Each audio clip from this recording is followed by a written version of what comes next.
Welcome to another episode of the Sportside podcast, and this week we're joined with Nabila Tejpar, who is a rally driver. Nabila has followed in her father and grandfather's footsteps into rally driving and has become the only Asian female rally driver in Europe.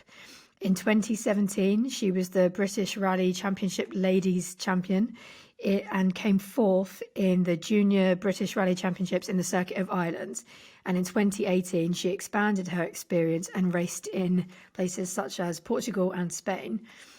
And not only is this a hugely impressive CV on the track, but Nabila also has a degree in international business, entrepreneurship and management and international relations from American universities in Washington, D.C. So business and rallying, two pretty male-dominated industries. How have you coped as a woman in that? So yeah, I went into business because I learned it from my parents. My parents have always been in it, and listening to my dad growing up, I was like, oh, I'll definitely get a older. Not necessarily did I notice that business was highly male dominated. I was lucky enough to go to school in the States, and they had quite a diverse program already. Like I would say, the business degree was probably a mixture of half and half. There was a lot of girls and guys, and we learned a lot. And I'm very, very happy I did my degree. So the reason I went and got a degree in the first place, going straight into rally driving, is because that's what my mum made me do. She said I had to have a backup plan pretty much and go into the sport. Well, before I went into the sport, sorry. And yeah, I went from there. Rallying, however, it is very male dominated, but I've been lucky enough that they've not treated it in that sense, if that makes sense. So the guys are really helpful. They're willing to teach. I'm willing to learn from them, and they actually do want more of a mixture within it because it's still to this day the only sport where you can compete in exactly the same rallies and there's absolutely no difference. You're competing in the same cars, everything's identical.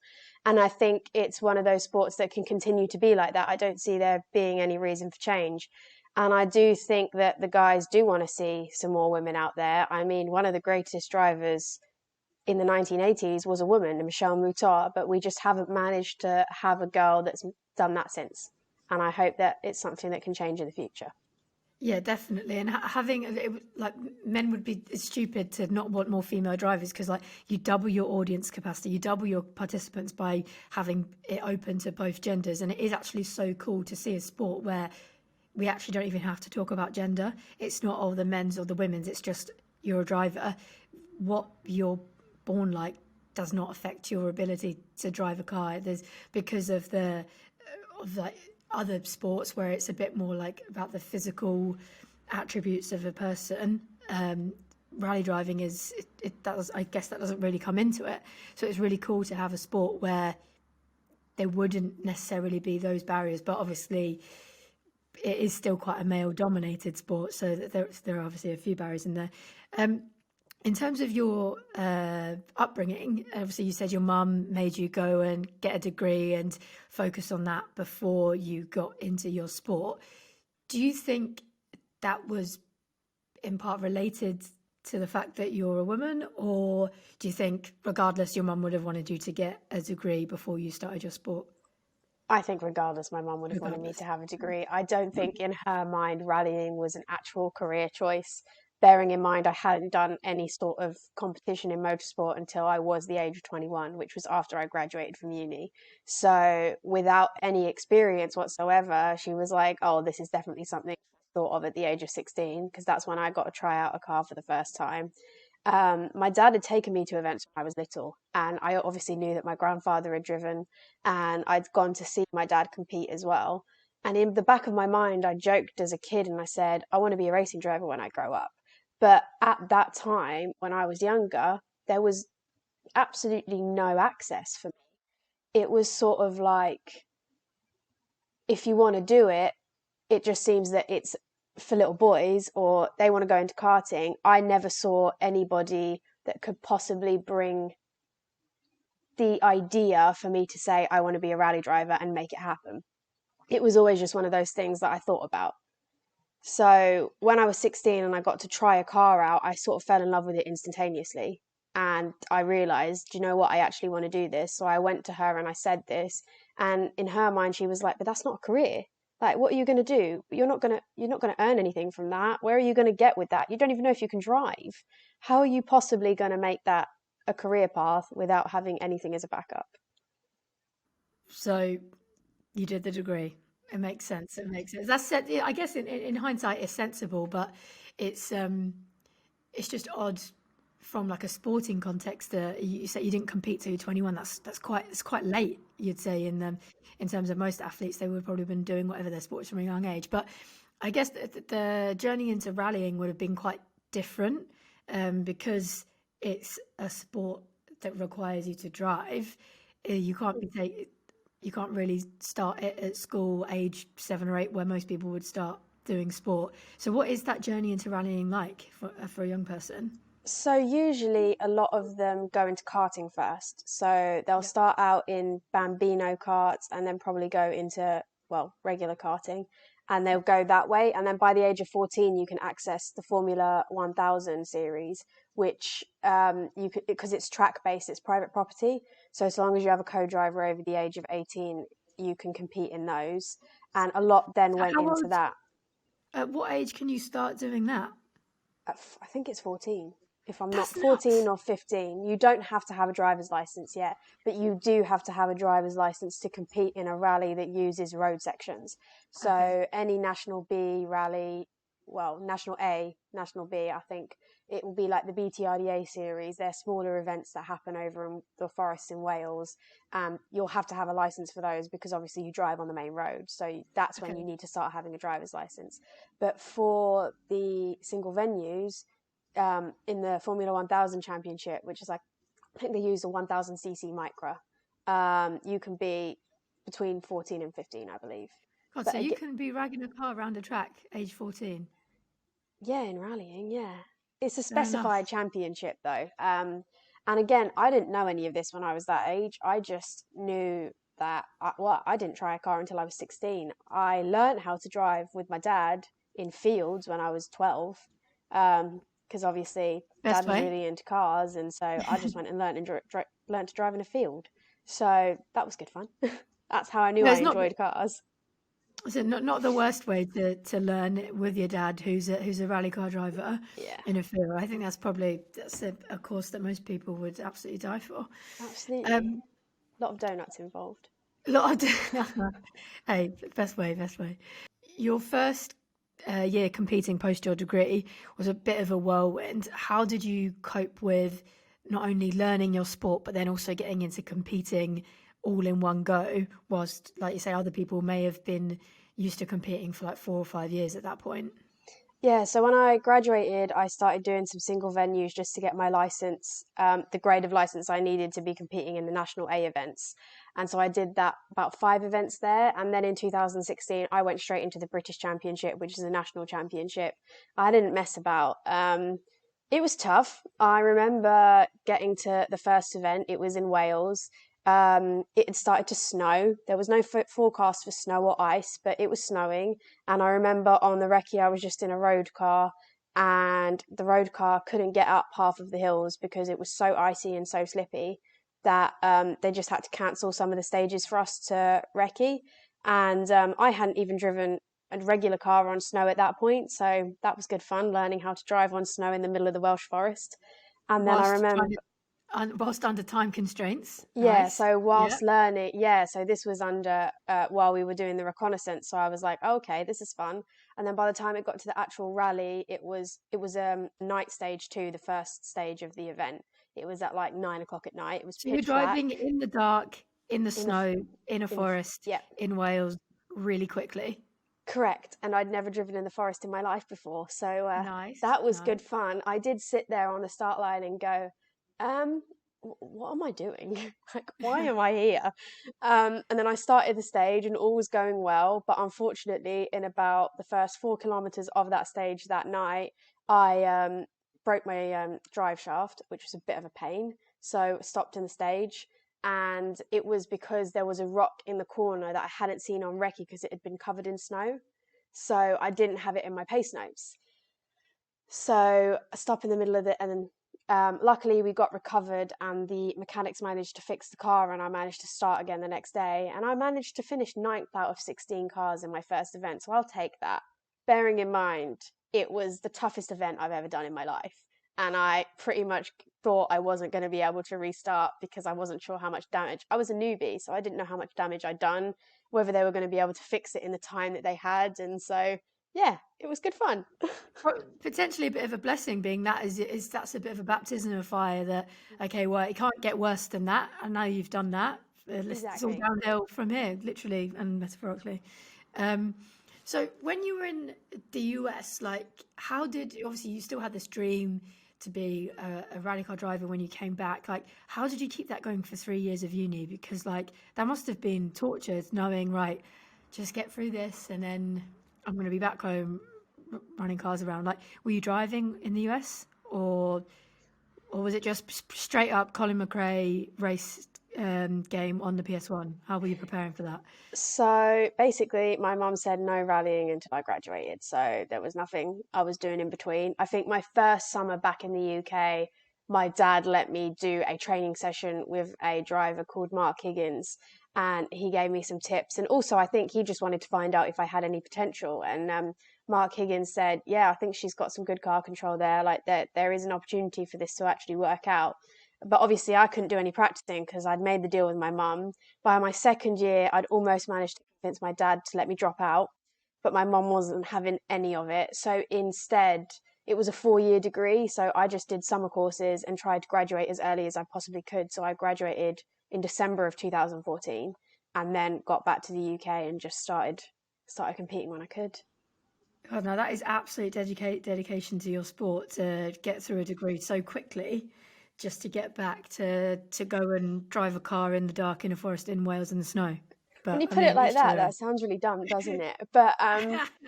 But like I couldn't think of anything else. I know, and it's so funny because I still talk to people from uni nowadays and they go, "We didn't even know you drove." Like, what? I was like, "Well, I didn't at that time." And they're like, "But we didn't even know you were interested in cars. Like, you're a completely different person." I'm like, "It was always there, but what was the point in talking about something that didn't exist in my mind yet?"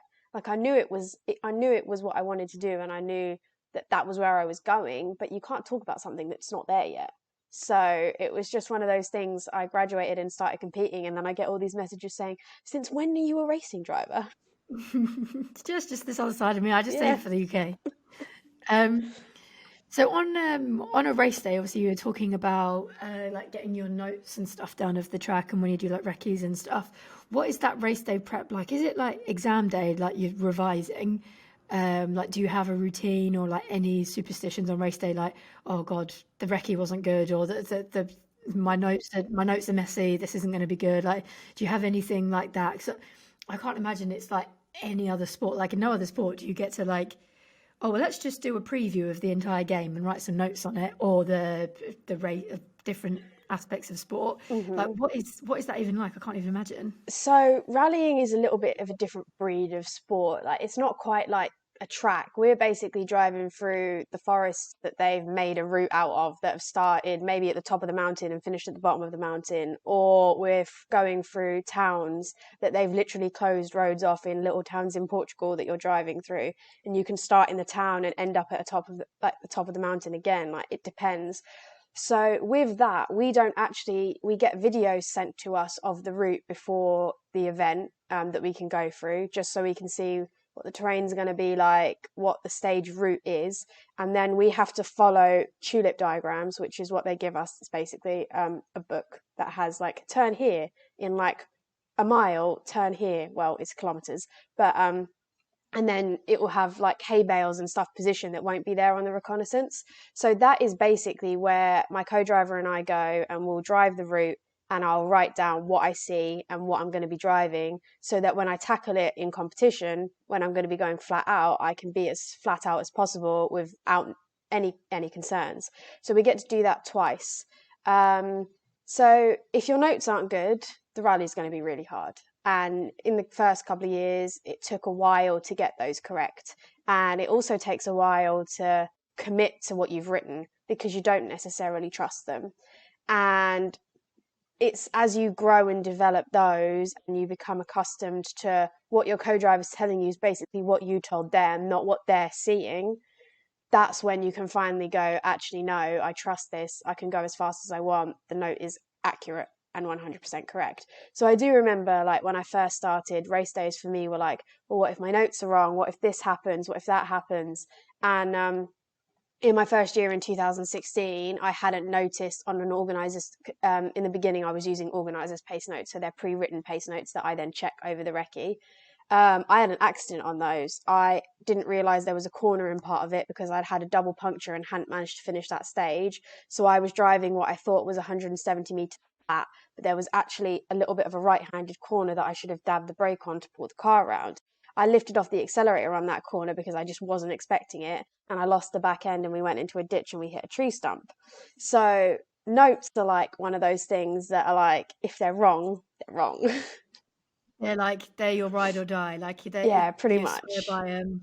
You You should swear by them to the end. basically, exactly, you should basically, if your notes are correct, you should be able to drive the stage blindfolded. That's how You know important what? the pace notes are. Would you do it? When I get to the point where I'm like, yeah, my notes are like perfect and bang on, I'll give it a go, yeah. I don't think I'd walk Not to the end quite of my yet. road. I wouldn't walk to the end of my road blindfolded, let alone drive a car blindfolded. Especially the pace that you're absolutely rugging it.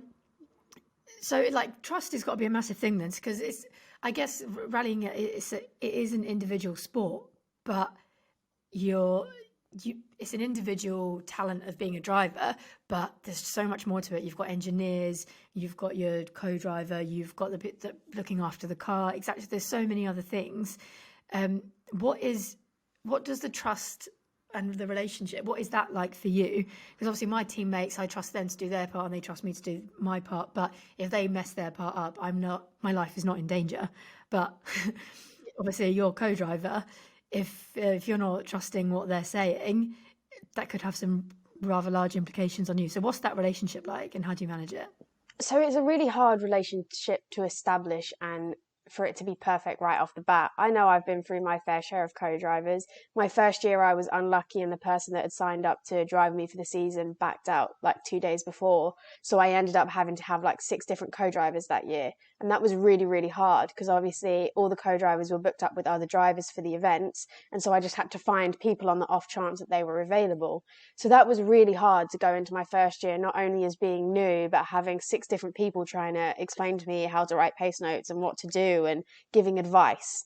And so it wasn't particularly easy with that. And over the years, it's taken time to cultivate a relationship and be able to work with that person. Because if you can't get along and you can't because you've got to be able to have a laugh. We're in the car with them for almost 18 hours a day when we're competing. Like, it's not a short amount of time. Like, you need to like the person and you also need to, like, you don't need to be best friends, but you need to have enough of a relationship that you can have a chat and have a laugh and like blow off some steam in between the stages.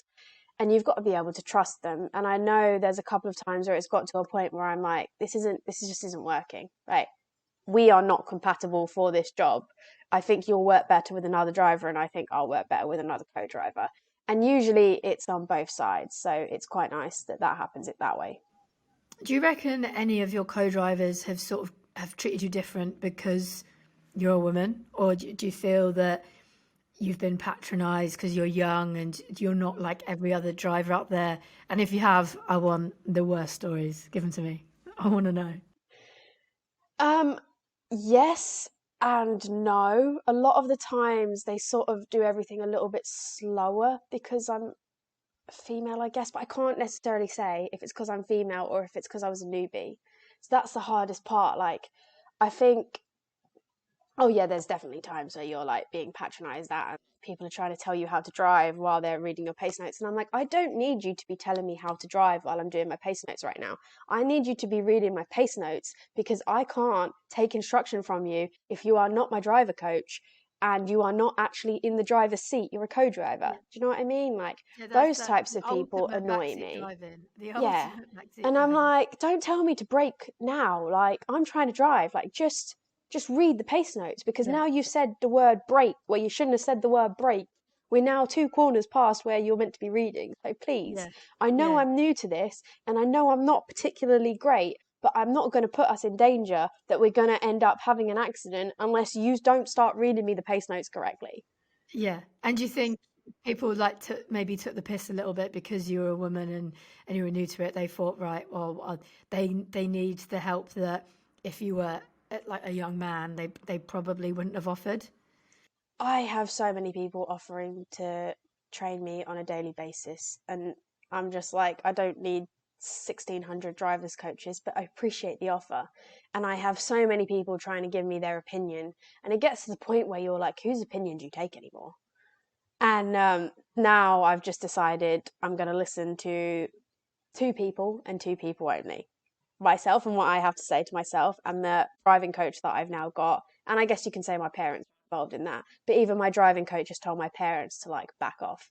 So pretty much the only person I'm allowed to now listen to is my driver coach, who actually is going to co-drive for me this year. So I've just like eliminated every There possible you go. One voice. external force, and it's just one voice, which will be really nice. Nice. Yeah, you got that. Can you imagine that relationship you've got to have with that person? You obviously you're sort of putting your life in their hands a little bit to trust them to give you the right notes. But then, like you're saying, you're in there with them 18 hours a day. Like you've got to get on. It's probably quite a unique relationship that you've got to develop, and you don't have a particularly long amount of time to do that. Especially when you're saying like, well, someone pulled out 2 days before. God, that the amount that would affect your prep, I just can't imagine how difficult it would have to be to sort of rebuild that so quickly. I, I think it's nice because that was my first year. So luckily I had zero expectations, and I think that helped. Had I been driving for a few years and I'd had the same co-driver and then they left, I think I'd have really struggled. But there's times where like you find the perfect fit, and you're like, I really want you to co-drive for me. Like I think we'll succeed and we'll go. But then life happens. And when life happens, you can't really turn around and say, well, can you like ignore your other job and just co-drive for me? Do you know what I mean? So it's a little bit frustrating when you finally find the right fit and it doesn't work out, and just because life. Yeah, yeah, But for sure. yeah, we're How do lucky. people get into co-driving? Like, are they like retired drivers or like, it's a bit of a, what do you want to do when you grow up? I want to be a real life sat nav. Is that how it is? Or Honestly, they're a special breed of individuals, yeah, co-drivers. okay. I I've thought given they it were. a go. I've given it a go myself, sat next to my dad. I made it through a line and then I all wanted to vomit. Yeah. Not for Shit, no, me. fuck. I mean, right. Sorry. Yeah. And I'm like, no, no, no. Do you know what? I'm just going to tell you as soon as I see a corner, I'm going to tell you where the corner is because I can't read this stuff. Like, I can't do this. My dad then tried to co-drive for me and he was the same. We're not built for that. Some are people that wanted to be involved in rallying and didn't ever have the budget to drive. Some are people that have grown up in a rallying environment and just genuinely enjoyed the co-driving side. And some are not necessarily retired drivers. I mean, I'm going to be completely honest, not many drivers can co-drive. My driver coach being able to co-drive and drive is pretty remarkable. I take my hat off to him because I can't do it, and he can do it really well. Like he can change seats quite like almost instantaneously, and it's really impressive. But I wouldn't say a driver would become a co-driver now. Oh, okay. So you're a listener or you're a speaker, but rarely both. So rallying, as you said, you've had a crash before. It's quite a dangerous sport. How do you channel that danger or fear to like to get the best out of your performance so that you're not just overcome with the what ifs of what could go wrong, but the excitement of how well you could do? So when I first started, I think I never, so this is the thing, I was never scared of crashing. It wasn't ever being scared to have the accident for me. It was scared of the unknown, of what actually happened when you had it. So you can simulate everything in racing. Like you can simulate the driving side, you can simulate a lot of things, but you can't simulate a role. And so that for me was always when I first started, like, what is that going to be like? And then when it actually happened and I was in the role, I actually sat there and I was like, this really isn't that bad. Now, when I say this, I have full protection. I have hands device, I have a helmet, I have fireproof gear, I have a 6-point harness, I have a seat that goes around my head, like I have a roll cage. That's when I say this. I don't recommend going to roll your road car because it's not the same thing. No, you But know what? Yeah, just to put that out there now, please yeah, don't go roll your car. Yeah, yeah. got you. But like when it happened in competition, it never bothered me. And I do remember sitting there in the middle of the roll, and I was like, this really isn't that bad. Like if this is all that I have to worry about, I'm okay with it. So once I had experienced it once, it didn't bother me if it happened again. For me, fear is necessarily more associated with the cost, not anything else. So as soon as you've rolled the car, as soon as you've hit the car, all you think of is this is going to cost me a You lot of bang money. that corner and you're like, oh, I am in trouble. Yeah. So I think that's how it always associated with me. So it wasn't too difficult for me to disassociate the fear of all of that from the excitement, because there's nothing like the adrenaline rush that you get when you sit in the car on the start line and you get going. So I've been lucky like that. It's never been a problem for me. Yeah, I mean, I get enough of a buzz just overtaking someone on an A road, to be honest. So obviously we discussed earlier about how like rallying is like puts both genders put together. It hasn't always been like that. So there used to be like specific ladies championships and not. And when that came together, was it a difficult period? Was there anyone who was like, why are we doing this? Or was it sort of like, why haven't we always been doing this? How did that sort of mesh? Because you were sort of overlapped that time of when it was ladies to now altogether. So rallying has always been mixed. I should probably put that out there. Rallying, because there's not enough women to be rallying for the rallies to not be. Basically, how a rally works: you enter the event, and then you compete on the event, and then there's sometimes different championships within the event. So with the ladies' trophies, that is a thing that's separated out within a championship.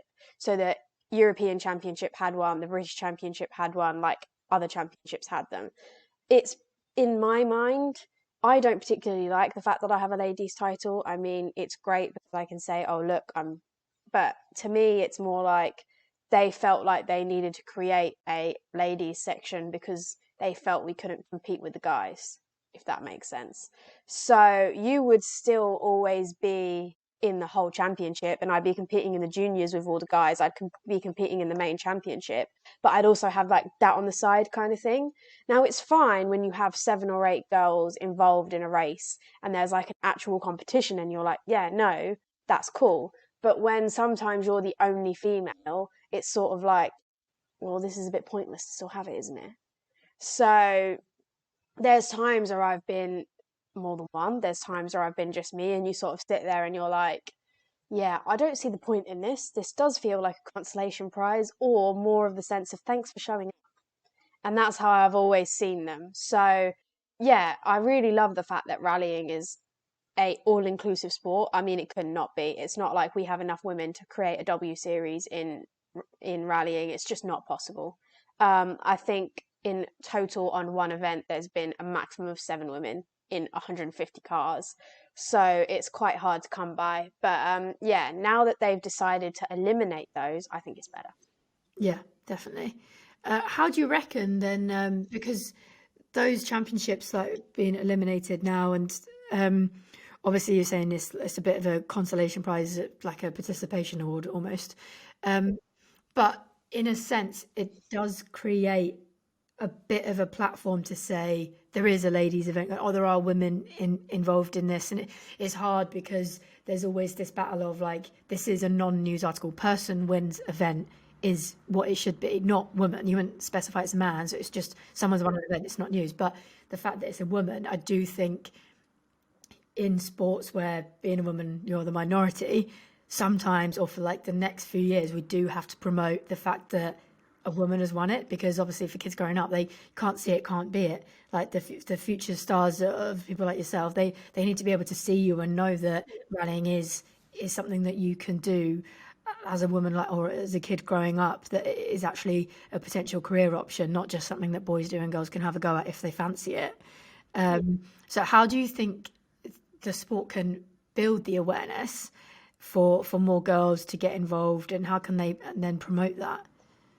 So I agree with you there. I think for the sense of bringing women along to those events, it was a good sense in having those, because it created something that they could fight for if their car wasn't necessarily going to win the outright rally, or if they didn't have the experience to win the outright rally like the guys. So For me, it's always been tough because I've been 4 or 5 years behind the people that I'm competing against, just because that's when I started. I started at the age of 21. A lot of these kids started when they were 17.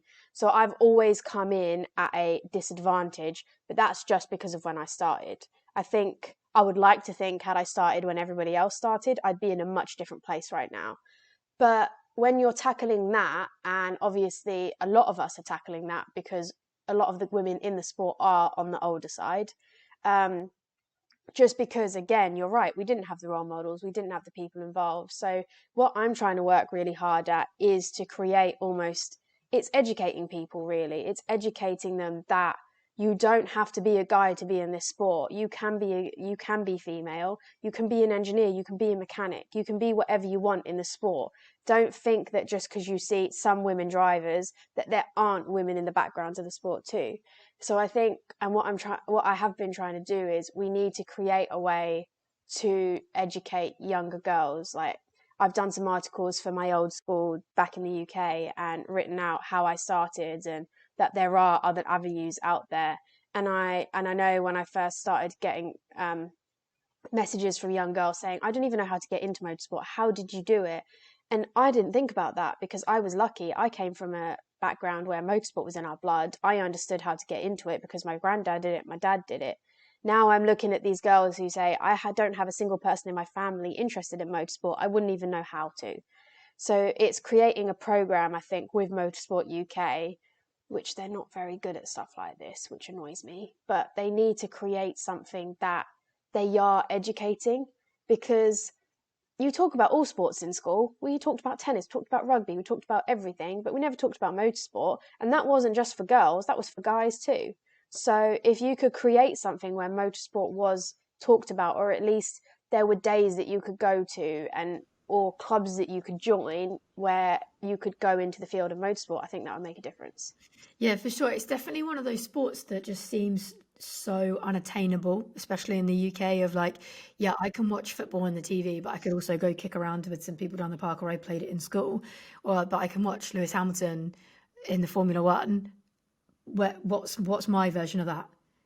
I don't know. There isn't one other than going on a friggin' rally simulator down at a bowling alley. That's probably as close as I can think, and that's not even slightly that sport.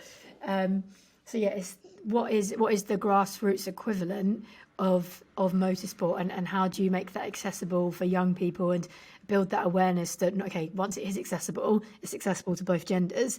It's not mutually exclusive to one gender more than another, which is completely unique to any other sport that will be quite heavily gendered in one sense or another, or at least divided. So I think like motorsport especially could be a really cool like test for mixed sports, and just to see how, okay, now you've taken the physical implications out of it, do the public still perceive these male and female athletes the same, or do we still generally lean towards, that this is a man's sport, even though there is absolutely no reason that a man should be better or even different to a woman in this sport. Do you think stuff like the W Series and that getting grounded, do you think that will help? So I was always in two minds about the W Series. One in the sense of, why are we all of a sudden removing? Why are we separating? But also in the sense of like, okay, it makes sense. You're giving them a platform. You're giving them the opportunities. You're giving them the chance to be able to earn the money and win the money to be able to compete in the next level. So again, two minds of it. I think it's like any junior series. I think they play their part 100%, and I think the W Series is playing its part as it should be. I just don't want it to be that thing that they're like, oh, these women can't compete against the men, that's why they've gone and done the W Series. Because a lot of those women, they can. Like Jamie Chadwick is a prime example in racing. She can compete with the guys. She's done it. She's outright won events. So long as the women's series the W Series doesn't overshadow that aspect, I'm all for it. But when it starts to be like, are we segregating it because there's no opportunities for women to be in F1, or there's no opportunities for women to be in higher series, then I will have a problem with it, because I don't see that as even being possible. And then in rallying, I mean, let's face it, it's just not a thing at the moment. They're at this stage in time, and me included, I think we will all struggle to get to the top level motorsport in our generation. I think I'm going to try my damn hardest, because I want to be the next woman to have made it into WRC since Michelle Mouton in the 80s. I think it's going to be a hard feat. A, I started later. B, COVID hit. Everything's like moved backwards. But I don't see why we can't now encourage that next generation for them to be the ones that break that mold and do it. But again, we need to have that sort of influence and be those role models to say, look, girls, like, there is the opportunity here. Like, there's a massive opportunity, and you can be as fast as them. You can beat them. You can do whatever you want. So just make sure you know. And I think with Motorsport UK, grassroots isn't really a thing that they're very good at. And until that changes and we can create grassroots programs, there isn't really anything in rallying that is grassroots, sadly. I mean, you could probably do autocross and things like that, which is smaller events, and you go around, they're like timed events and things like that, and you go around and you've got to be able to do some precision things and stuff like that. We need to bring more of those about, and we also need to encourage more kids into karting, I think, because then karting can be that feeding level into all the different layers of motorsport. Do you reckon, obviously, like you said before, it's not the cheapest sport in the world.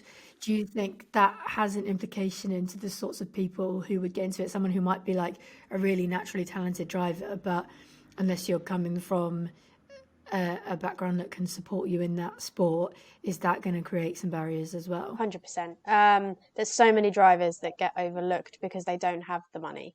100%. Like, I've been really lucky. I've had support of my parents, and they've helped me to raise sponsorship money. Like, I've been really lucky.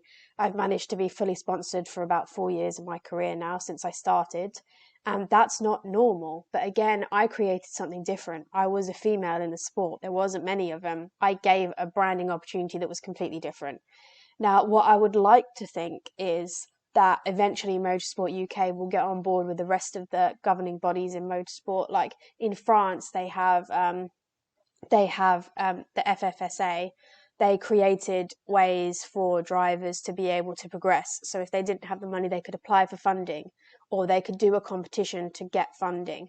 The one in Spain has a similar thing. The one in Finland has a similar thing. Like, all these young drivers that have potential, they go through these programs with their governing bodies, and they earn money, or they gain a grant out of it, and they're supported by their governing body. We don't have that in the UK.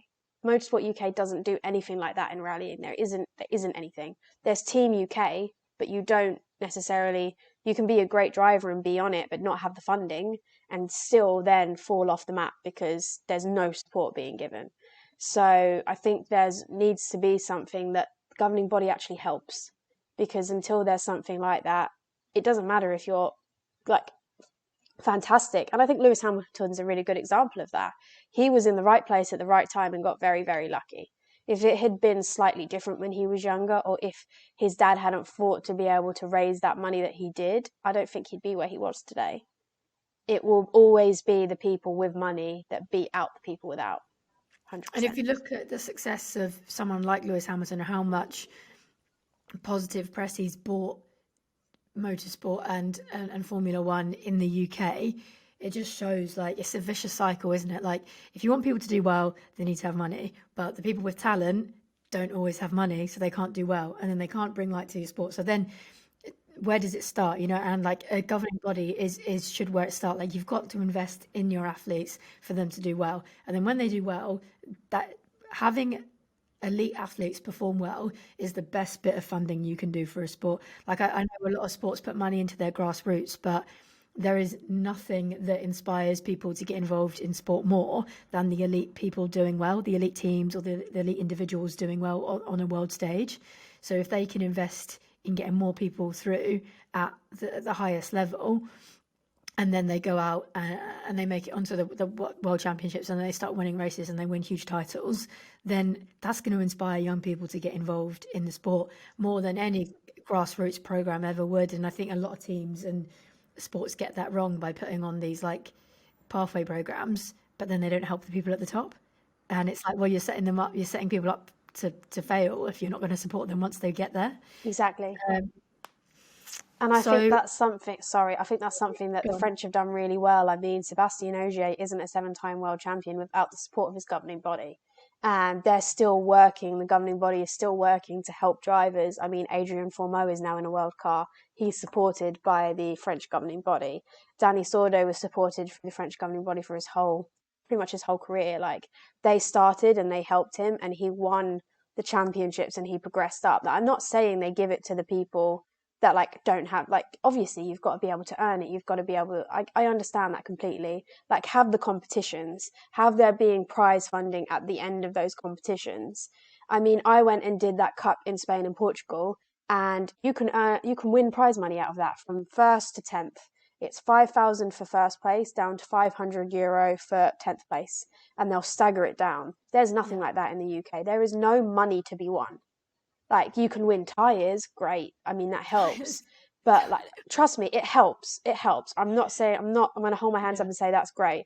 And I'm going to say that, okay, a junior championship where you can win like 30,000 towards the JWRC, it all helps, but it's not enough. And it's not going to get that person that wins that to the JWRC unless there's other things involved. Like have a 500, even £500.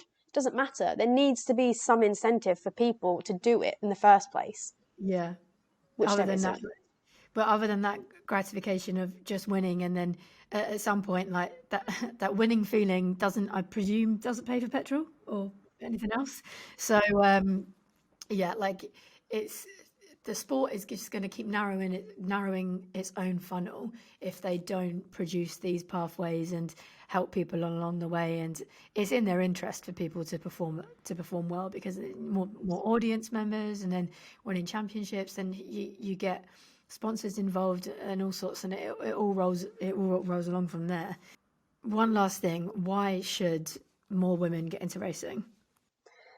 Racing is unlike anything I know. I don't know how to explain it. It's exhilarating. It's exciting. And there's so much you can do. That's what I always try to say to the people, like, but I'm not interested in being a driver. I'm like, you don't have to be interested in being a driver. If you like cars and you're interested in getting involved, there is many, many other avenues. You can be an engineer. You can be a mechanic. You can go into business in motorsport. You can run a team. There's marketing. There's hospitality. There is everything in motorsport that people just overlook. Oh God, the logistics. God, that must be mad. Absolutely. Like, there's so much that goes into it that if you're interested in motorsport but have thought, I don't particularly want to drive, there's so many other avenues that I'm like, but come on in, like, try it out, like, come to an event with me, I'll host you, like, come have a look, see what it's like, see what you'd find interesting. Like, if it's not for you after you've seen what it's like, I completely understand that. But if you're interested in cars and you want to give it a go, why not? I'm not saying everyone has to be a driver though. And I guess it's a sport that it is so varied in what you could do that there's probably something for everyone, at least somewhere along the line. Precisely. I mean, if you're interested in maths and you want to go into engineering, but you don't necessarily want to go to a car, like a specific car make, go into motorsport racing. Like, you'll get to travel the world as in F1 being an engineer. You'll get to travel the world in rallying. There's so many different things, and it would be awesome if one day I could say I could have an entire female team, Yeah, from how cool would that driver, be? co-driver, to every single person in my team being female. Yeah. I might struggle on that because I do struggle with female co-drivers, but that's a personal preference thing. But do you know what I mean? Like, having the opportunity to be able to have an entire female team would be awesome. Yeah. Yeah, and like in terms of what that would do to like grow the sport and to grow female participation, like sometimes you do need a bit of that. You need someone to go, oh, look at this whole female. Oh, like that's so cool. And then people who are maybe not necessarily into motorsport but want to support female sport will get into it from that, and then actually you're growing motorsport audiences as a whole, because it's like, oh, that's sick. Did you hear about this all female motorsport team? Like, I'm not particularly into horse racing, but a woman just won the Grand National, and I think that's unreal. And that made me interested in that event because it's a first, and there's going to be so many of these firsts that will happen across so many different sports in the next 10 years or so that will actually just grow the sports as a whole because they've never appealed to women before, and now they've actually just opened that market to the other 3.6 billion people in the world who they had previously thought, nah, you know what, we'll just do the blokes. And yeah, I hope that motorsport can jump on that bandwagon because I am sick of only ever seeing women deliver trophies in underwear in motorsport. What is that? What is that?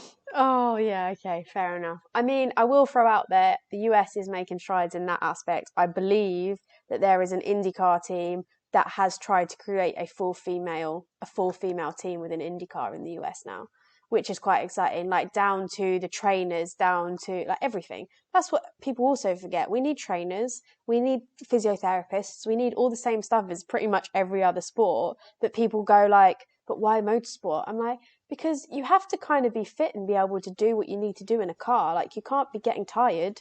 It's No. it's endurance at the end of the day. And like Like reaction time and reaction exactly. speed, like that's massively into like how fit you are. I know at the start of a pre-season for me, my reaction time is about 20 minutes. So like it's 100% fitness and reaction time and all Yeah, of those things. It's hand-eye coordination. It's you couldn't exactly. be slower off the mark in any sense. So like, I can be like, come be motorsport trainers. Like, there's so much. Like, please, we need more people in this sport. I'll do the bit with the checkered flag. That looks fun. Perfect. Done. I'm done. Okay, so quick fire questions. All right. What is your start line pump up song? I don't have a start line pump up song. I have a whole playlist I listen to on the road section. Yeah, I made a rally playlist that's literally just all upbeat music.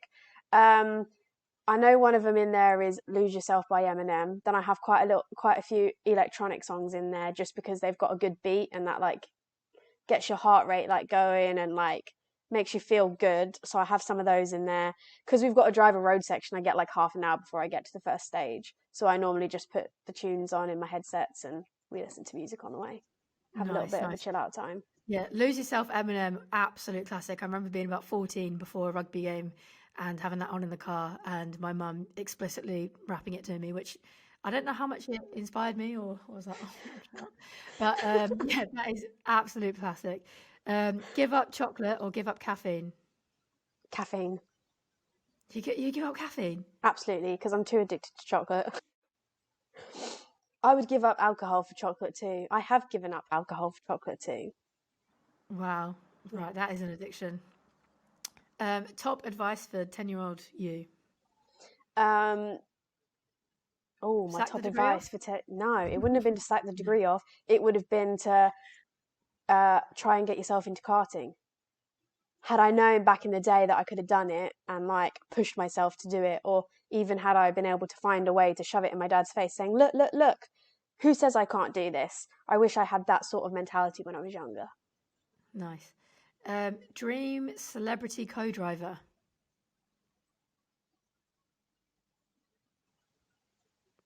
I don't know. It doesn't have to be practical. It doesn't have to be practical. Yeah. Uh, let's go for Vin Diesel then. Why not? Vin Diesel? Fast and Furious. Why not? No, yeah, there we go. Fast and Furious. Shout. David Beckham or David Attenborough? David Attenborough. Would he be a good co-driver? Bit too slow.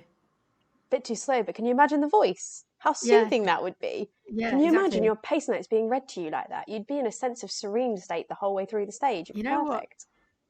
Sign him up. I reckon I this know, right? could be a thing. What's your most used emoji, and can you give us an impression? It's the laughing, crying face emoji, which I know has been axed by Gen Z, but whatever. So old now. Are you one of those people that writes like 10 laughing emojis and like you've not even lolled, like not even out loud? No, it has to have made me laugh. Has to be But real. it has Okay, to be good. No real. fake praise. No fake praise. No. Dream job outside of racing. Team boss. Team boss. I want to be a boss of a team, yeah. I want to be like Claire Williams. I want to own a team, run a team. Is that still in racing? Does that not count? I thought you meant driver. It's kind of a little bit, but like, okay, dream job outside of sport. A spy. A spy. That was the other thing I wanted to be when I grew up, a spy. Okay. Not or you could be a spy and like the getaway driver. There we go. All those things. Okay, death row final meal. What would it be? I need a main course and a dessert. Probably steak, fries, some sort of sauce, like maybe a mushroom sauce or something with it. And then dessert, that's really hard, but probably a really good sticky toffee pudding with ice cream. So you're sacking off caffeine and alcohol for chocolate, and you're not even picking it on your last meal? I know, but the funny thing is chocolate is like chocolate bars. I don't necessarily like chocolate desserts as much. No. Nothing beats a sticky toffee pudding. Do you know what I mean? Like, yeah, I know. I'm with you. I'm with you on the sticky toffee pudding 100%. But yeah, I thought you were a chocolate addict. Cool. I think we've bashed through that pretty well. It was awesome. No, I appreciate that. I had a great time. I'm so interested. Like whenever there's other people, whenever we talk to people, I'm genuinely just like so interested in how your sport is. And I've only spoke to people whose sports are so different from mine. Yeah. I find it like crazy. Like the fact you write notes on a road and then someone reads it to you and then you hammer through it. It's just that baffles me. Yeah. Like it is crazy. That's how it works. That's the thing. That would be what's so different to me about racing. And like, there's so many things that I would now look at if I went into racing and go, that doesn't make sense. Like, I don't have a person sitting next to me. That would be weird. I don't have someone yelling in my ear constantly. That would be weird. God, if my coach was sat next to me the entire day, I would be like, shut up. Can I put you on mute? Yeah, it's almost like a comfort blanket at this point. Yeah, no, that would be an uncomfort blanket for me. Now. But no, it was a pleasure to meet you all. Thank you so much. Take care. Good luck with Bye. the rest of you. Cheers. Thanks. Bye. Bye. Thank you very much for listening to this episode of the Sportside podcast. If you'd like to hear more, subscribe on Spotify and Apple Music and YouTube, the Sportside podcast.